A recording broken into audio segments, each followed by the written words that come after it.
ఇవాల్టి కథ మందబుద్ధి. వరాలయ్యకు పనివాడు లేనిదే క్షణం గడవదు. ఆయనది భారీ శరీరం. చేతిలోంచి ఏదైనా జారిపడితే వంగి దాన్ని తీసుకునేందుకు నానా శ్రమ పడేవాడు.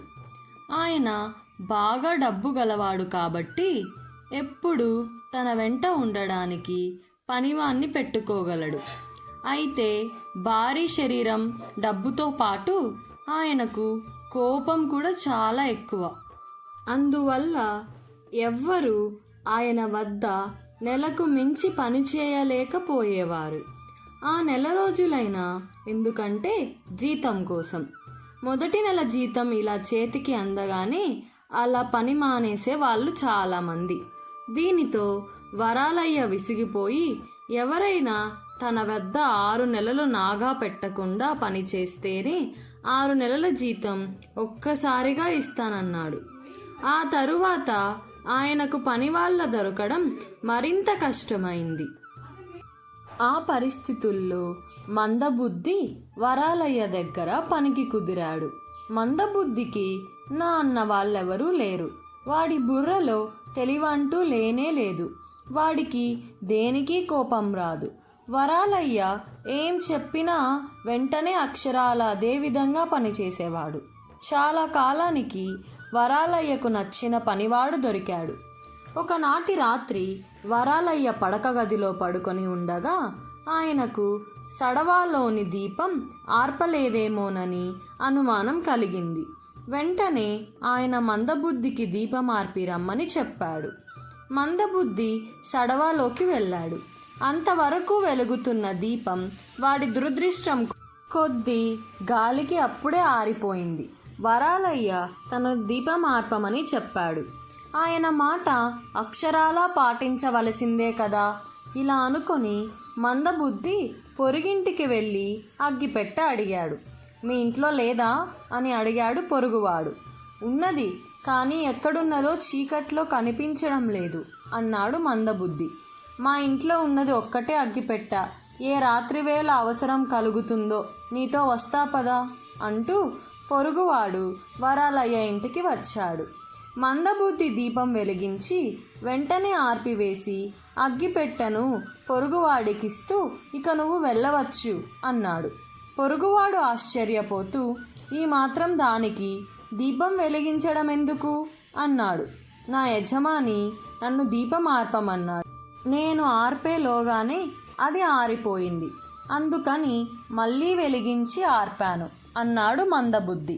ఆ జవాబుకు పొరుగువాడు నవ్వుకొని వరాలయ్య వద్దకు వెళ్ళి జరిగింది చెప్పి, నీ పనివాడు చెప్పింది చెప్పినట్టు చేయడమే గాని తన సొంతంగా తాను ఆలోచించడం తెలియని పరమమూర్ఖుడు. వీడికి తెలివితేటలు నేర్పకపోతే ఏదో ఒకనాడు నీకు చాలా పెద్ద ప్రమాదమే ఎదురవుతుంది అని వరాలయ్యకు 2 పంచతంత్రం కథలు చెప్పాడు. అవి వింటూనే వరాలయ్య భయపడ్డాడు. అయితే మందబుద్ధి వంటి వినయగుణం కలవాన్ని వదులుకోవడం ఆయనకిష్టం లేదు. ఆయన బాగా ఆలోచించి మర్నాడే ఆ ఊరి బడిపంతుల్ని పిలిచి రోజు మందబుద్ధికి చదువు చెప్పమన్నాడు. పంతులు చాలా మంచివాడు. ఆయన రోజు వచ్చి మందబుద్ధికి శ్రద్ధగా చదువు చెప్పేవాడు. వాడికి ఏ విషయం ఎలా చెబితే అర్థమవుతుందో గమనించి అలాగే బోధ చేసేవాడు. నెల రోజుల్లోనే మందబుద్ధికి బుద్ధి వికసించసాగింది.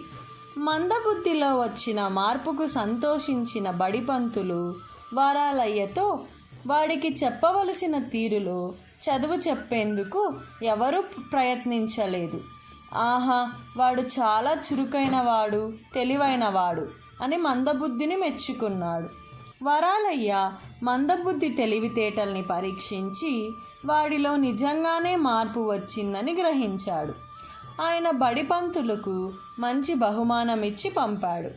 ఆ మర్నాటి నుంచి మందబుద్ధి వరాలయ్య చెప్పిన పనులు చెప్పినట్టు చేయడం మానేశాడు.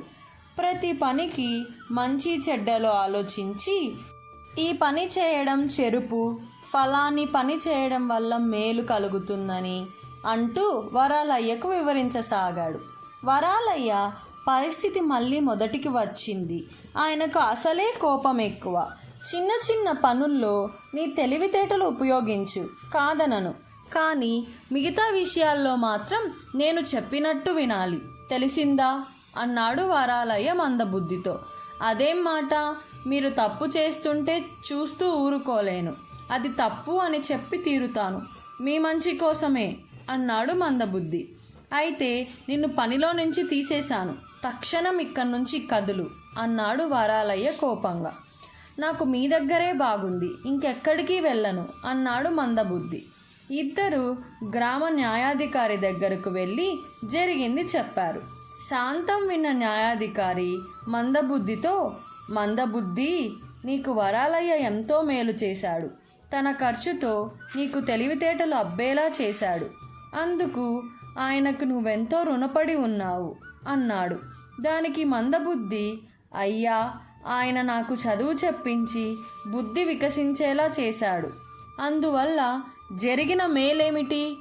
ఆ బుద్ధి ఆయనకే పనికిరాక నన్ను ఉద్యోగంలో నుంచి తీసివేస్తానంటున్నాడు. ఇక్కడ నాకు ఉద్యోగం పోతే మరెవరూ నన్ను పనిలో పెట్టుకుంటారు అన్నాడు. వరాలయ్య చెప్పినట్టు వింటే ఏ గొడవ ఉండదు కదా అన్నాడు న్యాయాధికారి. కాస్త తెలివంటూ ఉన్నవాడెవడు ఆయన మాట వినడు. నేను అక్షరాల ఆయన చెప్పినట్టు చేయాలంటే మళ్ళీ నన్ను మందబుద్ధిని చేయమనండి అన్నాడు మందబుద్ధి.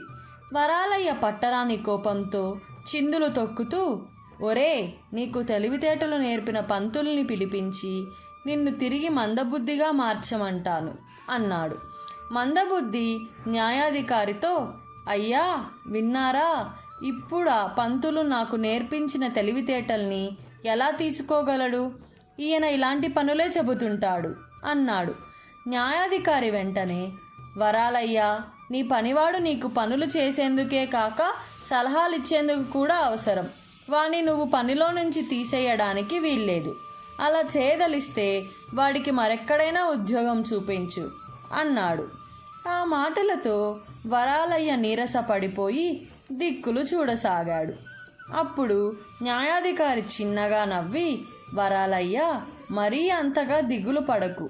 మంచి తెలివితేటలు, చురుకుదనము, అనుకువ ఉన్న వీణ్ణి మందబుద్ధిగా నటించమని నీ దగ్గరకు పంపిన వాణ్ణి నేనే. గ్రామంలో మోతు బరివి, ఒక్క మితిమీరిన కోపం తప్ప అన్నిటా మంచివాడివి. పనివాళ్ళ విషయంలో నానా గొడవ పడిపోతున్న నీకు మంచి పనివాణ్ణి కుదిర్చి పెట్టే బాధ్యత నా పైన వేసుకున్నాను అన్నాడు.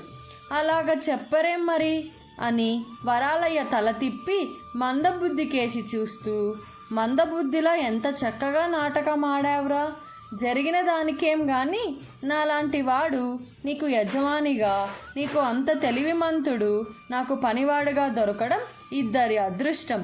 ఇక ఇంటికి పోదాం పదా అన్నాడు. కథ సమాప్తం.